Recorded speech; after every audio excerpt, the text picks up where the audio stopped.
ನಮಸ್ಕಾರ ಸ್ನೇಹಿತರೆ, ಕುಕಿಂಗ್ ಕಡಾಯಿ ಚಾನಲ್ಗೆ ಸ್ವಾಗತ. ಇವತ್ತಿನ ವಿಡಿಯೋದಲ್ಲಿ ನಾನು ಹಳ್ಳಿ ಶೈಲಿಯ ಮಟನ್ ಕರ್ರಿ ಹೇಗೆ ಮಾಡೋದು ಅಂತ ತೋರಿಸ್ಕೊಡ್ತೀನಿ. ಮೊದಲಿಗೆ ನಾನಿಲ್ಲಿ ಒಂದು ಅರ್ಧ ಕೆಜಿಯಷ್ಟು ಮಟನ್ ತಗೊಂಡಿದ್ದೀನಿ. ಅದಕ್ಕೆ ಬೇಕಾಗಿರುವಂಥ ಪದಾರ್ಥಗಳು ಇಲ್ಲಿ ಒಂದು ದೊಡ್ಡ ಗಾತ್ರದಲ್ಲಿರೋ ಈರುಳ್ಳಿನ ಚಿಕ್ಕ ಚಿಕ್ಕದಾಗಿ ಕಟ್ ಮಾಡ್ಕೊಂಡಿದ್ದೀನಿ. 2 ಟೊಮೆಟೊ ಹಣ್ಣು, ಚೆನ್ನಾಗಿ ಹಣ್ಣಾಗಿ ಕೆಂಪಗಾಗಿರೋ ಟೊಮೆಟೊ ಹಣ್ಣನ್ನು ಪೇಸ್ಟ್ ಮಾಡಿ ಇಟ್ಕೊಂಡಿದ್ದೀನಿ. ನಾನು 2 ದೊಡ್ಡ ಗಾತ್ರದಲ್ಲಿ ಟೊಮೆಟೊ ಹಣ್ಣು ತೊಗೊಂಡಿದ್ದೀನಿ.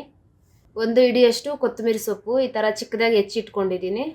ನಾನಿಲ್ಲಿ 2 ಸ್ಪೂನು ಅಚ್ಚ ಖಾರದ ಪುಡಿ ತೊಗೊಂಡಿದ್ದೀನಿ, ರುಚಿಗೆ ತಕ್ಕಷ್ಟು ಉಪ್ಪು, ಸ್ವಲ್ಪ ಗರಂ ಮಸಾಲ, ಆಮೇಲೆ 2 ಸ್ಪೂನು ಧನಿಯಾ ಪೌಡ್ರ್ ತೊಗೊಂಡಿದ್ದೀನಿ, 1/2 ಸ್ಪೂನು ಅರಿಶಿನ ಪೌಡ್ರ್ ತೊಗೊಂಡಿದ್ದೀನಿ, ಆಮೇಲೆ ಸ್ವಲ್ಪ ಕಸೂರಿ ಮೇಥಿ, ಸ್ವಲ್ಪ ಚಕ್ಕೆ, 1 ಇಲಾಚಿ, ಆಮೇಲೆ 4 ಲವಂಗ ತೊಗೊಂಡಿದ್ದೀನಿ ಮಸಾಲೆಗೆ. ಇದೆಲ್ಲ ರುಬ್ಬಿ ಹಾಕ್ಕೊಳ್ಳೋದೇನೂ ಇಲ್ಲ, ಎಲ್ಲ ಪೌಡರ್ಗಳು ಹಾಕ್ಬಿಟ್ಟು ಮಾಡೋದೆ, ರುಬ್ಕೊಳ್ತಾ ಇಲ್ಲ ನಾನೇನುವೆ. ಹಳ್ಳಿ ಶೈಲಿಯಲ್ಲಿ ಮಟನ್ ಗ್ರೇವಿ ಸಿಂಪಲ್ಲಲ್ಲಿ ಹೇಗೆ ಮಾಡೋದು ಅಂತ ಮಾಡ್ಕೊಂಡು ಬರೋಣ ಬನ್ನಿ.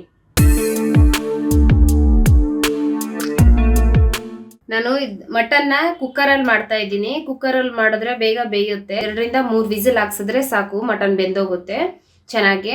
ಪಾತ್ರೆ ಎಲ್ಲ ಹಾಕಿದ್ರೆ ಲೇಟ್ ಆಗುತ್ತೆ. ನಾನಿಲ್ಲಿ ಎಣ್ಣೆ ತಗೊಳ್ತಾ ಇದ್ದೀನಿ. ನೋಡ್ಕೊಂಡು ತಗೊಳ್ಬೇಕು ಎಣ್ಣೆ, ಯಾಕಂದರೆ ಮಟನ್ನು ಫ್ಯಾಟ್ ಇದ್ದರೆ ಜಾಸ್ತಿ ಎಣ್ಣೆ ಬಿಡುತ್ತೆ ಮಟನಲ್ಲಿ. ನೋಡ್ಕೊಂಡು ಹಾಕ್ಕೊಳ್ಬೇಕು ಎಣ್ಣೆನ. ನಾನಿಲ್ಲಿ ಸ್ವಲ್ಪ ಎಣ್ಣೆ ತಗೊಂಡಿದ್ದೀನಿ. ಎಣ್ಣೆ ಕಾದಿದೆ. ಎಣ್ಣೆ ಕಾದ ನಂತರ ನಾನಿಲ್ಲಿ ಚಕ್ಕೆ, ಲವಂಗ ಮತ್ತು ಏಲಕ್ಕಿ ಹಾಕ್ಕೊಳ್ತಾ ಇದ್ದೀನಿ.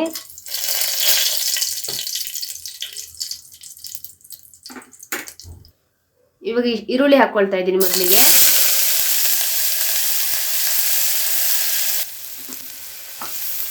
ಇದನ್ನ ಈ ಥರ ಚೆನ್ನಾಗಿ ಮಿಕ್ಸ್ ಮಾಡ್ಕೊಳ್ಬೇಕು.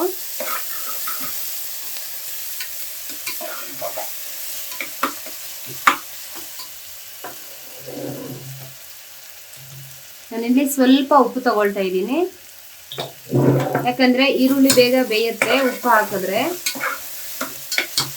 ಗೋಲ್ಡನ್ ಬ್ರೌನ್ ಕಲರ್ ಬರಬೇಕು ಈರುಳ್ಳಿ, ಆ ಥರ ಹುರ್ಕೊಳ್ಬೇಕು. ನೋಡಿ, ನಾನಿಲ್ಲಿ ಅಷ್ಟೊಂದು ಎಣ್ಣೆಯನ್ನು ಹಾಕಿಲ್ಲ, ಸ್ವಲ್ಪನೇ ಹಾಕಿದ್ದೀನಿ ಎಣ್ಣೆ.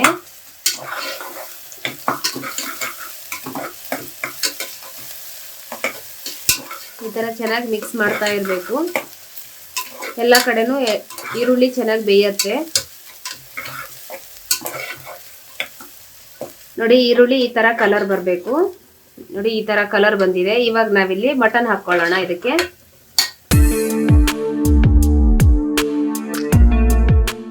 ನಾನು ಉಪ್ಪು, ಅರಿಶಿನ ಪೌಡರ್ ಹಾಕ್ಬಿಟ್ಟು ಮಟನ್ನ ಚೆನ್ನಾಗಿ ಈ ಥರ ತೊಳ್ಕೊಂಡಿದ್ದೀನಿ.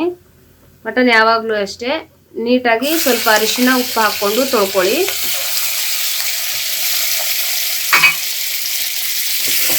ಇವಾಗ ಇದನ್ನು ಮಿಕ್ಸ್ ಮಾಡ್ಕೊಳ್ಳೋಣ ಚೆನ್ನಾಗಿ ನಾವು.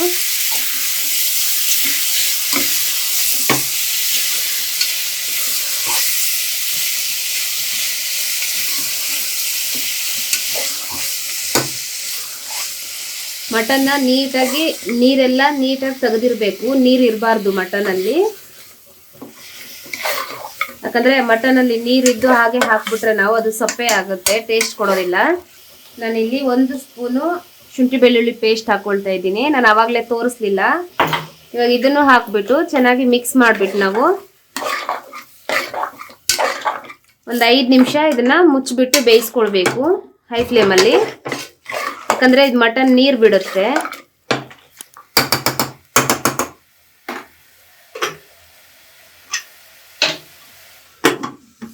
ಒಂದು 5 ನಿಮಿಷ ಬೇಯಿಸ್ಕೊಳ್ಳೋಣ ಇದನ್ನು. ಹಾಗೆ 5 ನಿಮಿಷ ಆಗಿದೆ. ಇವಾಗ ಓಪನ್ ಮಾಡೋಣ.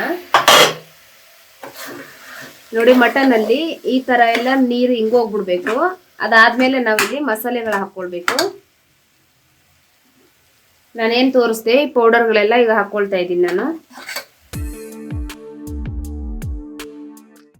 ಈ ಥರ ಮಿಕ್ಸ್ ಮಾಡ್ಕೊಳ್ಬೇಕು. ಇವಾಗ ಮಸಾಲೆಗಳೆಲ್ಲ ಹಾಕ್ಕೊಂಡಿದ್ದೀವಿ ನಾವು ಪೌಡರು. ಈ ಥರ ನೀಟಾಗಿ ಮಿಕ್ಸ್ ಮಾಡ್ಕೊಳ್ಬೇಕು.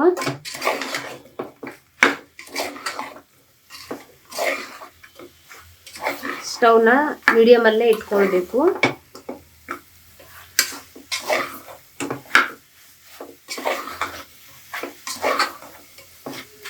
ಇದಾದ ನಂತರ ನಾನಿಲ್ಲಿ ಟೊಮೆಟೊ ಪ್ಯೂರಿ ಹಾಕ್ಕೊಳ್ತಾ ಇದ್ದೀನಿ. ಆವಾಗಲೇನು ರುಬ್ಬಿಟ್ಕೊಂಡಿದ್ದೆ. ಇನ್ನೊಂದ್ಸಲ ಇದನ್ನು ನೀಟಾಗಿ ಮಿಕ್ಸ್ ಮಾಡ್ಕೊಳ್ಳೋಣ. ಈ ಥರ ಒಂದು 5 ನಿಮಿಷ ಈ ಥರ ಮೀಡಿಯಮಲ್ಲಿ ಇಟ್ಬಿಟ್ಟು ನೀಟಾಗಿ ಈ ಥರ ಮಿಕ್ಸ್ ಮಾಡ್ತಾ ಇರಬೇಕು. ಮಸಾಲೆ ಎಲ್ಲ ಹಿಡಿಯುತ್ತೆ. ಮಸಾಲೆ ಎಲ್ಲ ಹಾಕಿದ ತಕ್ಷಣ ನೀರು ಹಾಕ್ಬಿಡ್ಬಾರ್ದು ನೋಡಿ. ಹೀಗೆ ಮಧ್ಯ ಮಧ್ಯ ಈ ಥರ ಮಿಕ್ಸ್ ಮಾಡ್ತಾ ಇರಬೇಕು ನೋಡಿ. ಇವಾಗ ನಾವಿಲ್ಲಿ ಸ್ವಲ್ಪ ಕೊತ್ತಂಬರಿ ಸೊಪ್ಪು ಹಾಕ್ಕೊಳ್ಳೋಣ. ನಾನೊಂದು ಹಿಡಿಯಷ್ಟು ಕೊತ್ತಂಬರಿ ಸೊಪ್ಪು ತಗೊಳ್ತಾ ಇದ್ದೀನಿ. ಇದನ್ನು ಹಾಕ್ಕೊಂಡು ನೀಟಾಗಿ ಮಿಕ್ಸ್ ಮಾಡಿಬಿಟ್ಟು ಆಮೇಲೆ ನಮಗೆ ಎಷ್ಟು ಬೇಕೋ ಅಷ್ಟು ನೀರು ಹಾಕ್ಕೊಳ್ಬೇಕು.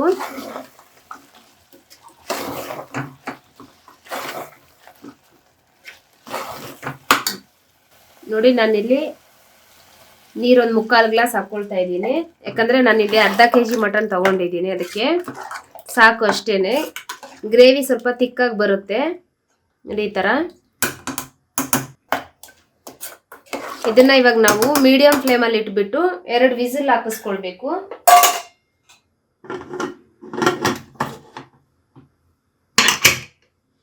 ಎರಡು ವಿಸಿಲ್ ಹಾಕಿಸ್ಕೊಳ್ಳೋಣ. ನೋಡೋಣ ಇವಾಗ ಓಪನ್ ಮಾಡಿ ಹೇಗಾಗಿದೆ ಮಟನ್ ಅಂತ. ನೀಟಾಗಿ ಬೆಂದಿದೆ, ಮಟನ್ ಎಲ್ಲ ಬೆಂದಿದೆ ನೀಟಾಗಿ ನೋಡಿ. ನೋಡಿ ಹಳ್ಳಿ ಶೈಲಿಯಲ್ಲಿ ಮಟನ್ ಎಷ್ಟು ಈಸಿಯಾಗಿ ಆಗುತ್ತೆ ಅಂತ. ಕುಕ್ಕರಲ್ಲಿ ಹಾಕಿ 2 ರಿಂದ 3 ವಿಸಿಲ್ ಹಾಕಿಸ್ಬಿಟ್ರೆ ಸಾಕು ನೋಡಿ. ಎಷ್ಟು ಚೆನ್ನಾಗಿ ಬೇಯುತ್ತೆ ಮಟನು. ನೀವು ಒಮ್ಮೆ ಮನೆಯಲ್ಲಿ ಟ್ರೈ ಮಾಡಿ. ಬೇಗ ಆಗುವಂಥದ್ದು ಮಟನ್ ಗ್ರೇವಿ ಹಳ್ಳಿ ಶೈಲಿಯಲ್ಲಿ ತುಂಬ ಟೇಸ್ಟಿಯಾಗಿರುತ್ತೆ. ಒಮ್ಮೆ ನೀವು ಮನೆಯಲ್ಲಿ ಟ್ರೈ ಮಾಡಿಬಿಟ್ಟು ಹೇಗಿದೆ ಅಂತ ಹೇಳ್ಬಿಟ್ಟು ಕಮೆಂಟ್ ಮಾಡಿ ನಮಗೆ ತಿಳಿಸಿ. ಯಾರೆಲ್ಲ ನಮ್ಮ ಚಾನಲ್ ಸಬ್ಸ್ಕ್ರೈಬ್ ಮಾಡ್ಕೊಂಡಿಲ್ಲ ದಯವಿಟ್ಟು ಸಬ್ಸ್ಕ್ರೈಬ್ ಮಾಡ್ಕೊಳ್ಳಿ, ಶೇರ್ ಮಾಡಿ, ಕಮೆಂಟ್ ಮಾಡಿ. Thank you.